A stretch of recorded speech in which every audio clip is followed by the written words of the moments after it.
बच्चों, आज हम आपको पढ़ाएंगे चैप्टर 16 अवधेश के बालक। अवधेश यानी अवध के ईश यानी राजा दशरथ। तो इस चैप्टर में आपको बताया गया है कि जब राम भगवान बहुत छोटे से थे तो उनका रूप सौंदर्य कैसा था। अवधेश के द्वारे सकारे गई सुत गोद के भूपति लय निकसे, और लोग की हंसोच विमोचन को ठगी सी रही जिन ठगे धिक से। तुलसी मन रंजित रंजित अंजन नैन सुखंजन जातक से, सजनी से समशील उभय नवनील सरोहर से बिकसे। इसमें कहती हैं ग्राम बधुएं कि जब मैं राजा दशरथ के द्वारे पे गई और राजा दशरथ बालक राम को गोद में लेकर बाहर अपने दरवाजे बाहर निकले, तो द्वारे यानी घर के बाहर द्वार होता है गांव में, तो उसे कहते अपने द्वारे पे निकले। उनके रूप राम के रूप सौंदर्य को देखकर हम बधुएं ठगी सी उनकी तरफ ही देखती रह गईं। उनका सौंदर्य ऐसा था कि वो अपने आप में हमारे मन को मोहित कर लिया और हम लोग देखना और कहीं देखना भूल गए।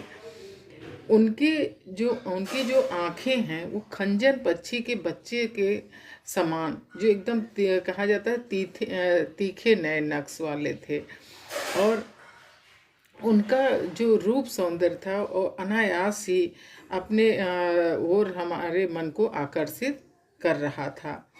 उनकी जो सुंदरता थी वो चंद्रमा के रूप को भी, चंद्रमा के समान उनका जो मुख था वो इतना सुंदर लग रहा था कि उनके सामने चंद्रमा भी फीका पड़ गया हो। और उनकी दोनों आँखें ऐसे लग रही है कि जैसे कमल की पंखुड़ियाँ हों, और वो स्वयं नीले कमल के समान दिखाई पड़े, जैसे तालाब में कोई नीला कमल खिला हो।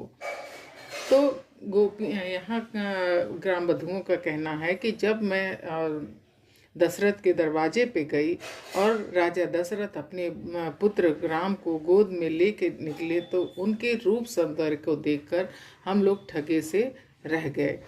बालक के नयन खंजन पक्षी के समान तीखे थे और उनका रूप ऐसा लग रहा था कि जैसे नीला कमल खिला हुआ हो।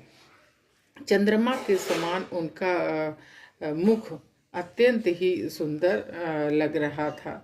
उनकी आके दुनिया की हर चीज़ फीकी लग रही थी। वो इतने सुंदर दिख रहे थे कि हर कोई उनको देख के, उनके रूप सौंदर्य को देख के उसी में ठगा सा रह जाता था। पग नूपुर और पहुँची कर कंचन मंजू बनी मणिमाल हिये, नव नील कलेवर पीत झका झलके पुलके नृप गोद लिए, अरविंद सो आनंद रूप मरंद आनंदित लोचन भृंग पिए, मन मोह न बसो अस बालक जो तुलसी जग में फल कौन जिए। पग नूपुर और पहुँची कर कंचन, उनके पैरों में पायल यानी घुंघरू लगी पायल, हाथों में पहुँची यानी कंगन जैसे होता है, और गले में मोतियों की माला अत्यंत ही शोभायमान हो रही थी। और उनके शरीर पे पीला झबला जिसमें उनका सांवला झलक रहा था, बहुत ही सुंदर लग रहा था। ऐसी सुंदरता को देख के हर भला कौन ही मोहित नहीं हो जाता। और उनकी जो आँखें उस लग रही थी, ऐसा लग रहा था कि जैसे कोई भंवरा मधु का पान करके नशे में हो।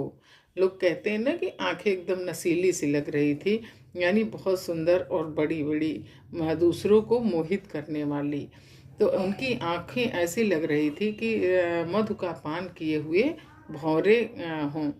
और तुलसीदास जी कहते हैं भला ऐसे राम के सौंदर्य को देख के उनकी इस मोहिनी छवि को जो मन में न बसा ले, भला उसका इस संसार में जीना कैसा है, उसका जीना तो व्यर्थ ही है।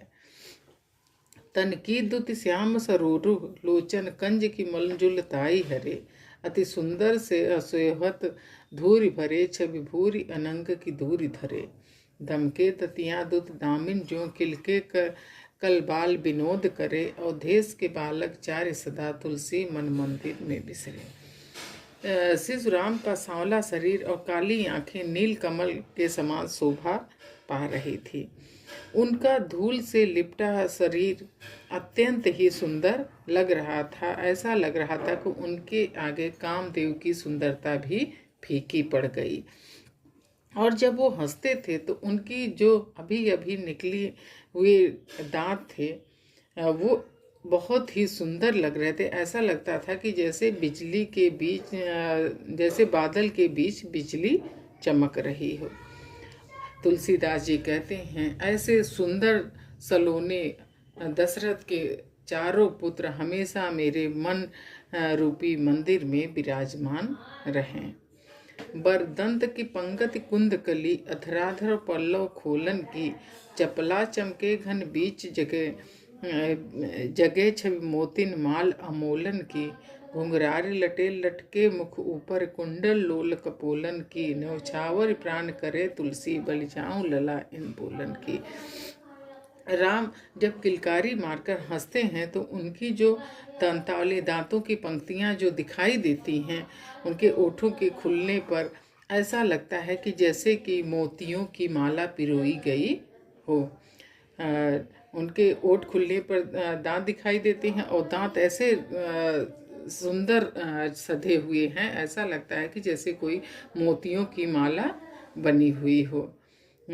और उसमें ऐसी चमक है कि जैसे बादलों के बीच बिजली चमक रही हो। और उनके जो घुंघराले बाल उनके मुख पे के ऊपर लटक रहे हैं तो वो ऐसे और गालों पे कुंडल का हिलना, मुख में और तोतली बोली बोलना, ऐसा लगता है कि ऐसे सुंदर भगवान राम पे अपना पूरा जीवन न्यौछावर कर दूं।